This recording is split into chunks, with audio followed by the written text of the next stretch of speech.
So everyone knows the truth. Society is becoming more and more controlled as time goes on. And this may be because tools like AI and stuff like that are becoming more and more powerful over time. So therefore there needs to be more regulations.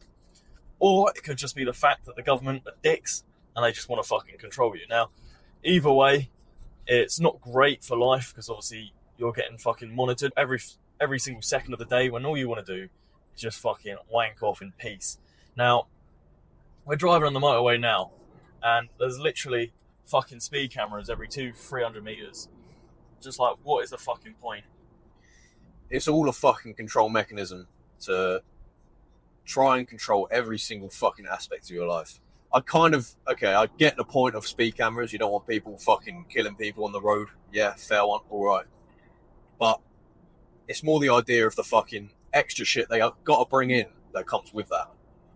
The fact that there's speed cameras every fucking 50 metres on the M25, is that really fucking necessary? People might go a little bit over the speed limit for 50 metres because they're not looking at their fucking speedo, because that's how people fucking crash and die. So it's all just over the fucking top shit. And the new shit they're adding, like this new ULEZ shit that's coming out in London. Literally, if you have an older car, you're too poor to afford, a nicer new car, especially an electric car. That's exactly what they want you to fucking have. If you don't have one of these new flashy cars and you're too poor to afford a new one, what they'll do is just tax you even more, make you even more fucking poor.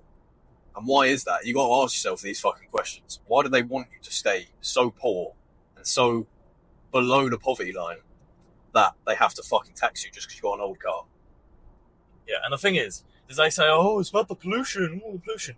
You hear about the pollution, you hear about food pollution, you hear about water pollution, but 99% of the time you don't hear about the pollution that comes through your phone. Now, I'm not talking about gases and shit like that comes through your phone.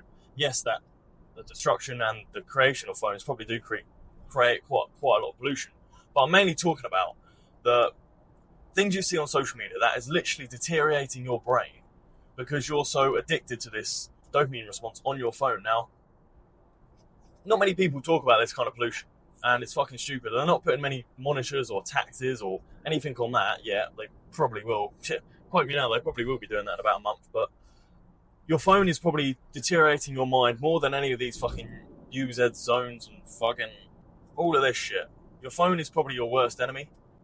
More specifically, social media is probably your worst enemy. However, now you can obviously use social media in a beneficial way by absorbing less content and absorbing more educational information on social media, which is going to help your brain, etc. And therefore prevent yourself from being as robotically programmed as how they want you. But what people don't realise is how bad your phone is and how bad things online are. Yeah, I think our mothers and grandmothers were correct when, you were ill as a kid and your mum would say, oh, it's that phone. And everyone would be like, what are they on about? Why would your fucking phone make you ill? And maybe they didn't mean it in a literal sense. What they meant was, it's not fucking natural for a human to be staring at a fucking screen this close to their face for 5-6 hours, probably more than that a day, most of you lot.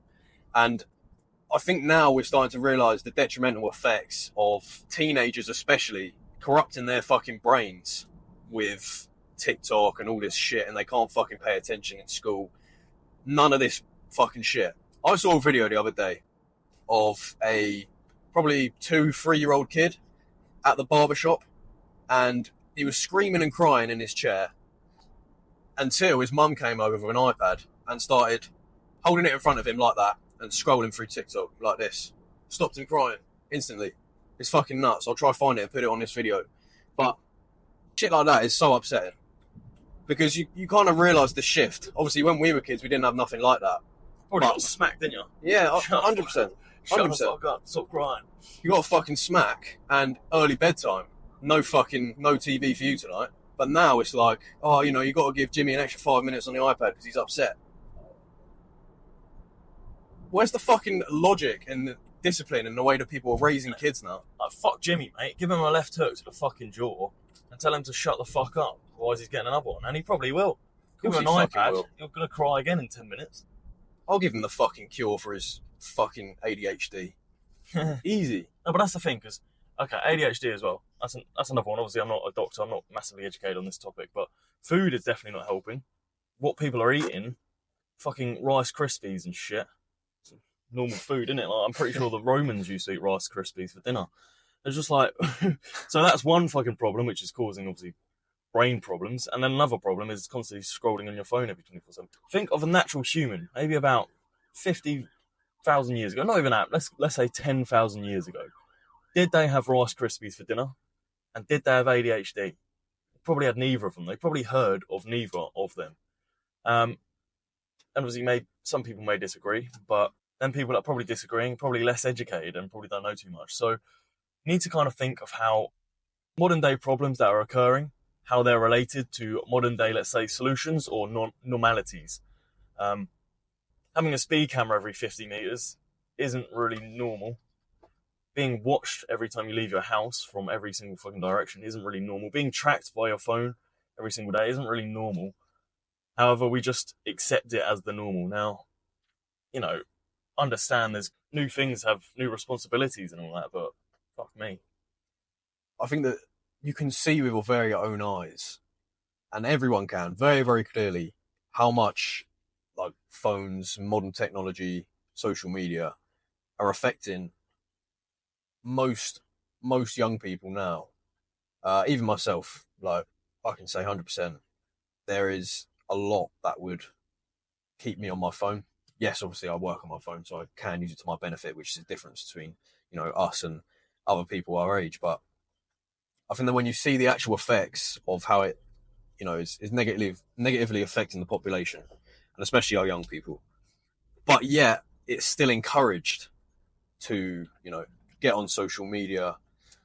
You don't hear anything about kids need to stay off the phones. You literally don't. You hear, kids need to stay on the phones. They don't want you to go outside.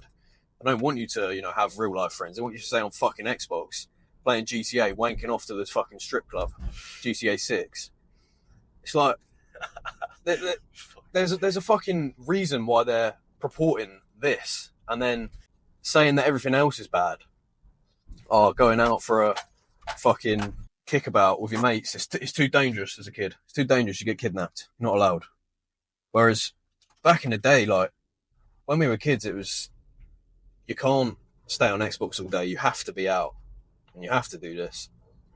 I think we got very lucky in that sense, because we were just on the bracket of becoming this kind of digital age. Whereas literally you have 2-year-olds with iPads now. Like, is your kid, are you going to let your kid have an iPad? No, no fucking chance. Mate, I'm going to live up in the mountains, mate. They don't get fun, mate. There's zero fucking chance my kid's having an iPad. It fucking corrupts your brain.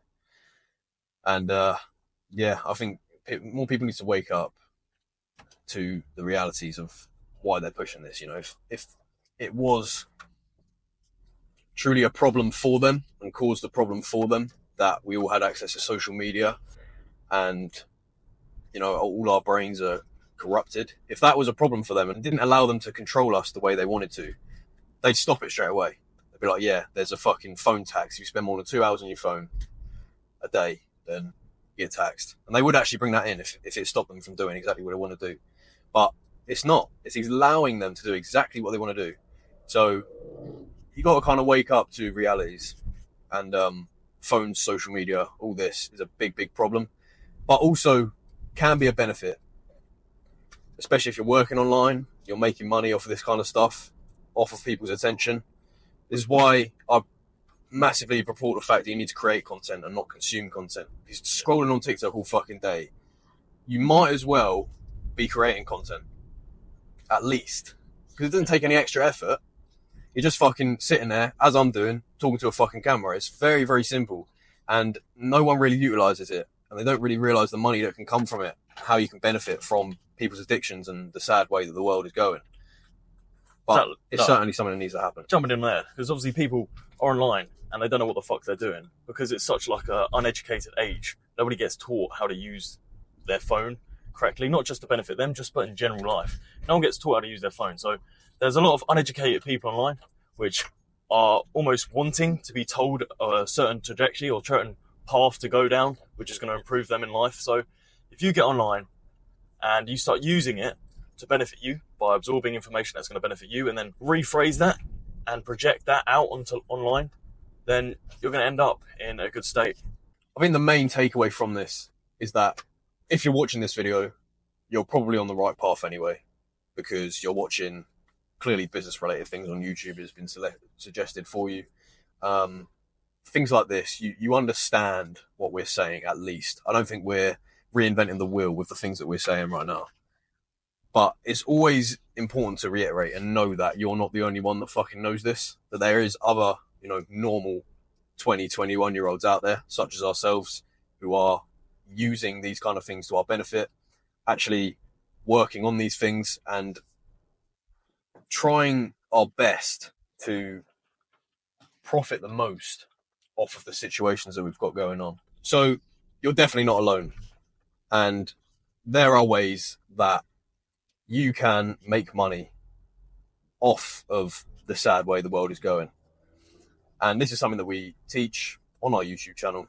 So if this is something that interests you and you relate to the way that we're talking, definitely look through your channel. Look for online money-making methods so you can work from fucking anywhere in the world and have your freedom to do whatever you like, whenever you like, and live everyone's fucking dream life. Yeah, exactly. Maybe it's time to make a change. Maybe it's time.